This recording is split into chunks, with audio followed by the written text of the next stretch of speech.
Here's a realistic elephant. It's done with interpolation with vectors. Sometimes it works. It's kind of limited. Anyway, so if you don't want to go for realism, you can go for better than realism. What do you mean better than realism? How about an elephant with blue eyes? Terence Andrew Davis, atau lebih dikenal dengan nama Terry Davis. Di dunia pemrograman komputer mungkin tidak sepopuler nama Linus Torvalds, sang pencipta Linux, Bill Gates, sang pendiri Microsoft, atau Steve Wozniak yang bersama dengan Steve Jobs mendirikan Apple. Terry lebih dikenal sebagai seorang programmer nyentrik yang bernasib malang. Seorang jenius yang di tahun-tahun terakhir hidupnya harus mengalami penderitaan fisik dan mental berjuang melawan skizofrenia, terusir dari rumah orang tuanya, menjadi gelandangan, dan pada akhirnya meninggal tertabrak kereta api dalam insiden kecelakaan tanpa dikenali identitasnya oleh orang lain hingga beberapa lama setelah kejadian. Terry Davis lahir pada 15 Desember 1969 di West Allis, negara bagian Wisconsin. Sebagai anak seorang industrial engineer, Terry kecil sudah terbiasa dengan perangkat komputer Apple II, dan ketika remaja mulai mempelajari pemrograman assembly dengan menggunakan perangkat Commodore 64. Selepas sekolah menengah, Terry mengambil kuliah di Arizona State University dan pada akhirnya lulus dengan mendapatkan gelar master pada jurusan teknik elektronika pada tahun 1994. Selama beberapa tahun setelah itu dia bekerja di perusahaan Ticketmaster sebagai pemrogram VAX atau Virtual Address Extension, yakni sebuah sistem komputer workstation yang digunakan Ticketmaster untuk mengelola distribusi dan penjualan tiket. Sayangnya kehidupan normal Terry tidak bertahan lama. Mulai tahun 1996, Terry mendapat perawatan psikiater setiap 6 bulan karena berulang kali memperlihatkan gejala manik atau perubahan kondisi mental dan perilaku yang abnormal. Dia mulai mengalami delusi atau waham yang terindikasi dari perasaan dimata-matai oleh alien dan agen-agen rahasia pemerintah yang mengenakan pakaian setelan jas hitam yang mengikuti gerak-geriknya sepanjang waktu.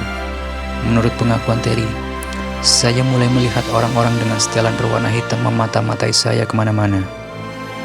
Terry pada awalnya didiagnosa dengan gangguan bipolar dan kemudian dinyatakan menderita skizofrenia.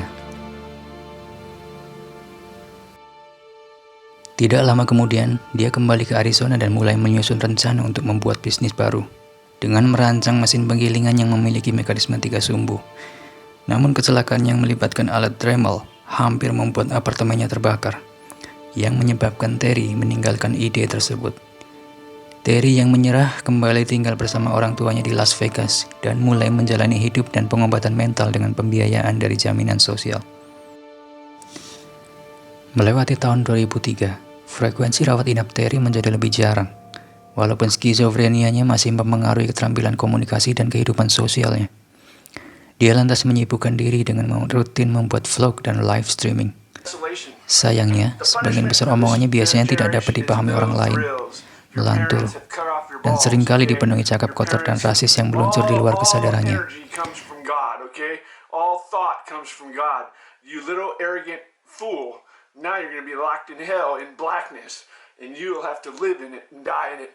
Pada tahun 2005, Terry merilis versi pertama dari Temple Operating System, sistem operasi yang dibuatnya seorang diri yang menurut pengakuannya dikembangkan atas instruksi langsung dari Tuhan. Temple OS ditulis dalam bahasa pemrograman yang juga dibuat sendiri oleh Terry, sebagai jalan tengah antara bahasa pemrograman C dan C++. Pada awalnya dia menyebut bahasa pemrograman tersebut sebagai C++, lantas menggantinya menjadi Holy C. Temple OS tidak pernah menjadi sistem operasi versi penuh atau produktif, dalam arti bisa digunakan untuk menunjang pekerjaan normal sehari-hari seperti Windows atau Mac operating system. Sistem operasi ini lebih bersifat eksperimental.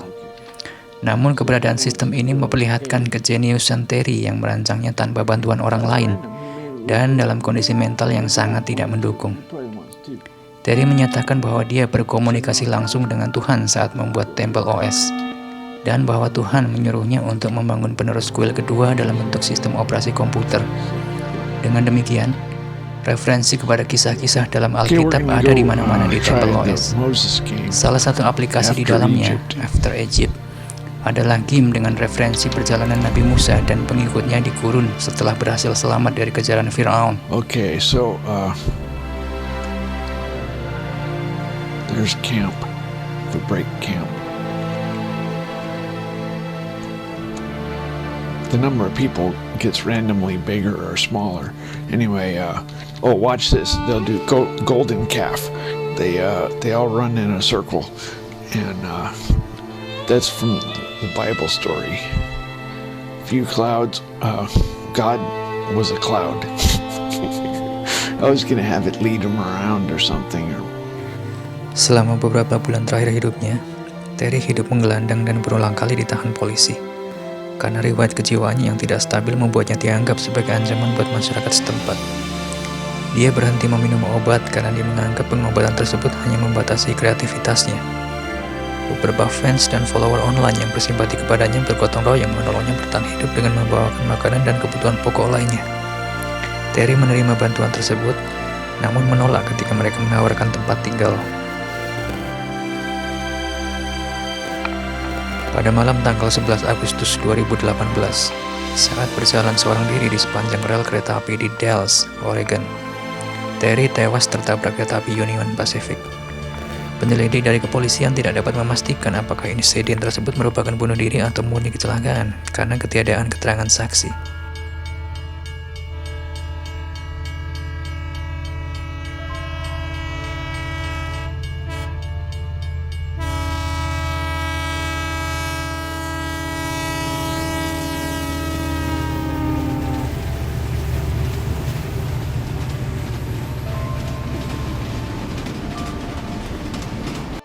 Temple OS saat ini telah menjadi domain publik.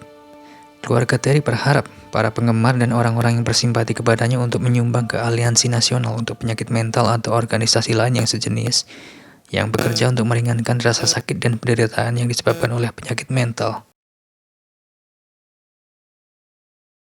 Dalam video terakhir yang direkam di sebuah bangku di perpustakaan daerah Dalles, Oregon, dan diunggah beberapa jam sebelum kematiannya, Terry menjelaskan bahwa dia telah menghapus sebagian besar videonya karena dia tidak ingin, dalam tanda kutip, mengotori internet, dan bahwa dia telah mempelajari cara untuk menyucikan dirinya sendiri.